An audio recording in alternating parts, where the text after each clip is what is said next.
salut, bienvenue dans cette vidéo. Aujourd'hui, on va parler de trafic vs audience. Tu sais, c'est un peu des termes qui sont plus ou moins liés, ou en tout cas, on a tendance à les mélanger, c'est-à-dire on a tendance à mélanger le trafic sur YouTube, sur une page web et l'audience qu'on a sur des vidéos. Et on va dire, ouais, j'ai beaucoup de trafic parce que j'ai beaucoup d'audience, ou j'ai beaucoup d'audience parce que j'ai beaucoup de trafic. C'est un peu l'idée de mélanger la tactique et la stratégie. Et pareil, tactique et stratégie, c'est deux trucs qu'on mélange et on va faire dans cette vidéo le distinguo entre ces deux trucs-là. Ce qu'il faut bien savoir, c'est que sur Internet, sur une chaîne YouTube, c'est pas parce que tu as du trafic que tu génères beaucoup d'argent. C'est pas parce que tu as beaucoup de trafic que tu vas gagner ta vie avec ta chaîne YouTube. Ne serait-ce que si on parle des youtubeurs 2 secondes ou des grosses audiences, c'est très difficile de gagner sa vie avec beaucoup de vues sur Internet. Moi, j'ai des vidéos qui ont dépassé les 50 000 vues et dont j'ai activé la publicité. Ça représente vraiment rien en fait comme argent en fait de publicité Facebook. Et l'endroit où tu peux faire le plus d'argent sur Internet, et faire de l'argent, c'est potentiellement vivre de cette activité-là, c'est à travers des formations, ou en tout cas le fait de rendre service à quelqu'un. C'est pas forcément des formations, ça peut être autre chose, mais en tout cas le fait de rendre service, finalement c'est là où tu fais le plus d'argent, puisque c'est là où ce que tu produis génère le plus de revenus, puisque les gens te payent pour ça. Et moi j'ai fait une très grosse erreur avec ma chaîne YouTube, et c'est ce dont on va parler dans cette vidéo, c'est d'avoir optimisé la mauvaise data. Pendant longtemps en fait, j'ai passé presque 1 an à avoir seulement 100 abonnés. Je parlais en fait face caméra, j'avais pris ma GoPro et puis je me baladais dans mon village, ou je parlais directement dans mon bureau avec mon téléphone portable, je me filmais avec mon téléphone portable. Et ça décollait pas en fait. Comme beaucoup de chaînes YouTube, j'avais que quelques dizaines d'abonnés et mes vidéos étaient vues, peut-être quand j'avais 5 vues, j'étais super content. Et pendant 1 an en fait, j'avais que 100 abonnés. Et je me suis dit comment je vais faire pour avoir beaucoup d'abonnés. Alors j'ai commencé à chercher des hacks, et il y a beaucoup de choses que tu peux faire pour avoir beaucoup d'abonnés. C'est ce qu'on appelle des tactiques en fait. Des tactiques, tu peux en trouver tout plein. Il y a plein de façons d'avoir beaucoup d'abonnés. C'est assez facile finalement. Moi j'ai mixé 2 tactiques, qui est la tactique de faire des listes et la tactique d'utiliser des noms connus. C'est-à-dire que j'ai fait la série de vidéos que tu connais bien, qui est les 10 clés de la réussite. Et en fait, à travers ça, j'ai eu la réussite que je voulais finalement, parce que je suis passé de 100 abonnés à 3000 abonnés en moins d'une semaine. Et finalement, j'ai persisté là-dedans parce que je me suis dit, c'est génial, ça permet ce truc-là, ça permet d'avoir beaucoup d'abonnés. Et du coup, j'ai optimisé la mauvaise data pendant près de 6 mois, parce que ça s'était passé au mois d'août, donc ouais, pratiquement pendant 6 mois. J'ai optimisé la mauvaise data, c'est-à-dire que je voulais absolument avoir du trafic et pas de l'audience. En tout cas, j'ai délaissé mon audience. Et vu que j'avais déjà consolidé une audience la première année, parce que j'avais quand même 100 abonnés et j'avais pas mal de gens qui me suivaient, c'était pas énorme, mais en tout cas, ça représentait quelques personnes. Ces personnes-là ont vu que j'avais réussi à transformer, à gagner beaucoup en autorité, puisque tu passes de 100 abonnés à 3000 abonnés, donc forcément tu gagnes beaucoup en autorité. Donc ces personnes-là se sont mis à avoir une confiance augmentée sur mon travail, et puis forcément j'ai produit des vidéos de meilleure qualité, ou en tout cas des vidéos qui plaisaient à beaucoup de nouveaux abonnés. Et donc la première formation que j'ai sortie, c'était un succès incroyable. Moi je pensais pas j'ai fait 450 € en une semaine pour une première formation. C'est génial. C'est pas non plus des fois sur internet tu entends des trucs à base de 1000 €, 1 million d'euros en une semaine, ou 1 million d'euros en un mois. Bien souvent ces gens-là ont travaillé beaucoup pour arriver à ce stade-là, mais moi c'était ma première formation et j'étais super content d'avoir réussi à vendre à, je crois que j'ai eu 10 personnes, je ne sais plus exactement, entre 10 et 12 personnes qui m'ont acheté de la formation, parce qu'après j'ai eu d'autres ventes sur cette formation-là, et j'ai trouvé ça génial. Et en fait, ce que j'ai confondu en voulant m'entêter à faire ces 10 clés de la réussite parce que je pensais que c'était la cause finalement de ce truc-là, de réussir à vendre quelque chose qui est issu de mon travail finalement, d'avoir fait cette formation-là sur les 10 clés de la réussite. Je pensais que, enfin, la formation qui s'appelait Dompter votre créativité, qui était finalement juste après cette série, les 10 clés de la réussite, je pensais que finalement c'était le fait d'avoir fait cette série, les 10 clés de la réussite, qui avait permis de vendre cette formation. Et j'ai très vite eu la confirmation que non, c'était pas à cause des 10 clés de la réussite que j'ai réussi à vendre cette formation-là, c'était principalement à cause de mes vidéos face caméra. Et systématiquement, lorsque je fais des vidéos face caméra, ou que je parle de ma vie, ou je m'adresse à une audience et plus à un trafic, c'est-à-dire que j'optimise l'audience et pas le trafic, eh ben ça marche beaucoup mieux en fait. J'arrive à vendre des choses. Et pendant longtemps, en fait, j'ai confondu le trafic à l'audience. Donc le trafic, c'est quoi? Le trafic, c'est le nombre d'abonnés. C'est-à-dire que j'ai voulu optimiser mon nombre d'abonnés. J'ai réussi puisque je suis passé au mois de juillet, j'avais 100 abonnés, à aujourd'hui 7000 abonnés. Donc finalement, j'ai réussi à hacker YouTube, j'allais dire Facebook, à hacker YouTube en termes de nombre d'abonnés, puisque j'ai réussi à faire ça. J'ai optimisé le nombre de vues, donc j'ai voulu que les gens regardent beaucoup pour avoir le nombre d'abonnés, parce que je me suis dit c'est lié. Et finalement, ce que j'ai attiré sur ma chaîne YouTube, c'est simplement des nouveaux abonnés, des nouveaux visiteurs finalement. Et ça, c'est typiquement lié au trafic. Une audience, ça se construit sur la durée. Une audience, c'est ceux qui sont impliqués. C'est-à-dire qu'une audience que tu vas optimiser pour avoir une audience, c'est le nombre de commentaires sur tes vidéos, c'est le nombre d'adresses email que tu peux obtenir après avoir fait ton appel à l'action à la fin. Donc à la fin des vidéos, tu regardes toutes mes vidéos, ça finit toujours par un appel à l'action où je t'invite à aller découvrir un truc que je t'ai offert, un cadeau que je t'ai conçu ou de la valeur supplémentaire que je t'apporte contre ton adresse email. Donc ça, c'est l'appel à l'action. Et donc l'audience se mesure avec ça, c'est-à-dire que plus tu arrives à avoir d'adresses email, plus tu sais que tu as une audience. Une audience, c'est quelque chose qui se crée dans la régularité, c'est-à-dire c'est des personnes qui sont régulières, contrairement au trafic qui sont des personnes qui sont nouvelles. C'est les nouveaux contre les anciens en quelque sorte.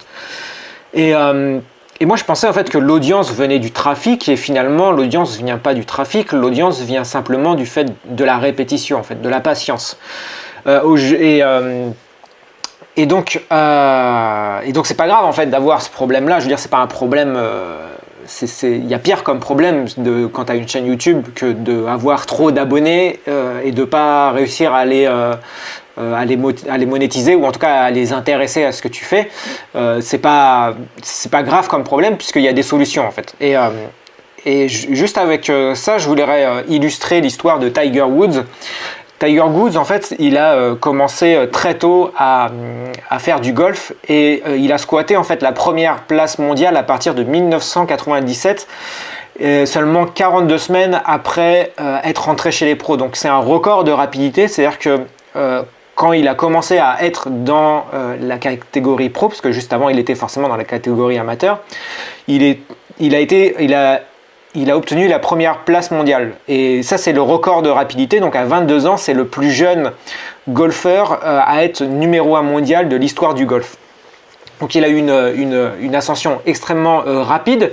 Mais ce qu'il faut bien comprendre avec Tiger Woods, c'est qu'à partir de 1998, c'est-à-dire pratiquement l'année d'après en fait, c'est-à-dire qu'il est rentré dans les pros, il a gagné énormément, et juste l'année d'après ses résultats ont décliné très rapidement en fait. Et lorsqu'on lui a demandé mais qu'est-ce qui se passe, pourquoi vous avez une belle courbe et d'un coup votre courbe redescend, qu'est-ce qui se passe? La seule chose qu'il a dit, c'est je travaille mon swing et je reviendrai un jour.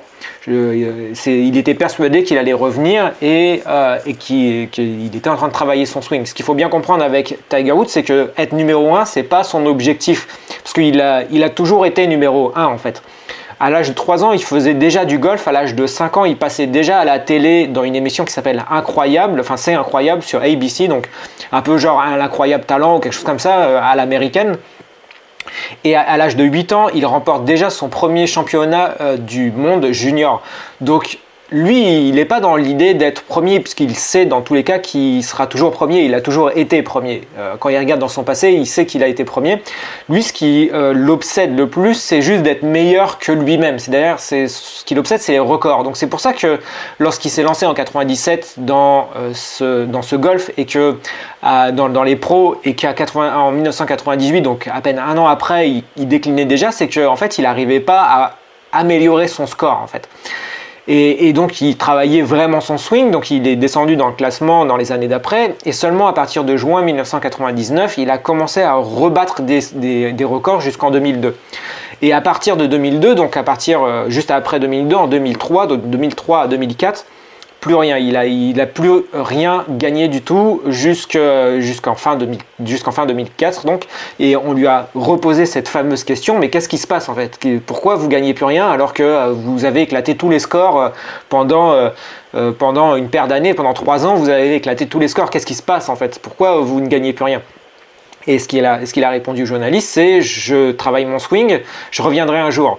Et il est toujours obsédé en fait par battre des records, c'est-à-dire qu'à un moment donné, lorsqu'il peut plus battre son propre record, il sait que il va devoir changer quelque chose dans ce qu'il fait en fait.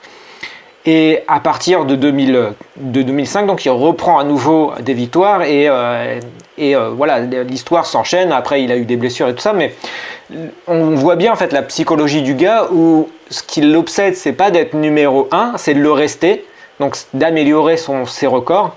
Et pour le rester, pour améliorer ses records, ce qu'il va faire, c'est qu'il va redescendre. C'est-à-dire qu'il va améliorer son swing et il va se dire: vous inquiétez pas, je reviendrai un jour.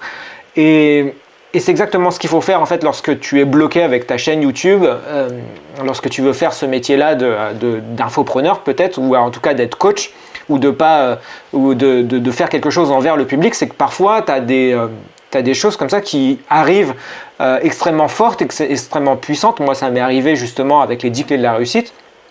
Et à un moment donné, il faut se dire, c'est pas grave, on va reprendre les bases, on va retourner dans les bases, on va réapprendre et on va améliorer. C'est-à-dire qu'on va pas vouloir être numéro 1, ce qu'on va vouloir, c'est être le meilleur que soit de la veille, en fait, d'améliorer ses records. Et donc, la question que j'aimerais te poser dans cette vidéo, c'est: est-ce que toi, tu te focalises en ce moment sur le trafic, ou est-ce que tu te focalises sur la vente? Sur la vente, c'est-à-dire sur l'audience. Est-ce que tu essayes de optimiser l'audience ou le trafic? Et généralement, l'erreur qu'on fait bien souvent, c'est de vouloir brûler les étapes, c'est-à-dire de vouloir arriver trop vite, ou d'arriver à de vouloir avoir la chose trop rapidement, c'est-à-dire de vouloir des tactiques plutôt que de la stratégie. La stratégie, c'est la direction vers laquelle tu vas. La tactique, c'est tout ce qui va te permettre de passer une étape à une autre. En fait, c'est tous les petits hacks en fait, en quelque sorte. Et lorsque tu te concentres trop sur les hacks, tu oublies en fait ta stratégie, et du coup tu vas commencer à optimiser une mauvaise data, et c'est ce que j'ai fait moi, c'est l'erreur que j'ai fait moi, d'optimiser la mauvaise data, c'est-à-dire le trafic.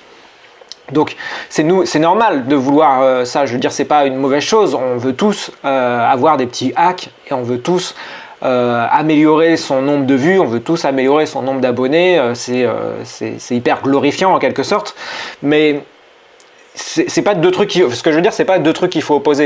Il faut pas mettre le trafic d'un côté et l'audience de l'autre et se dire ok, moi je regarde plus que l'audience et j'oublie le trafic.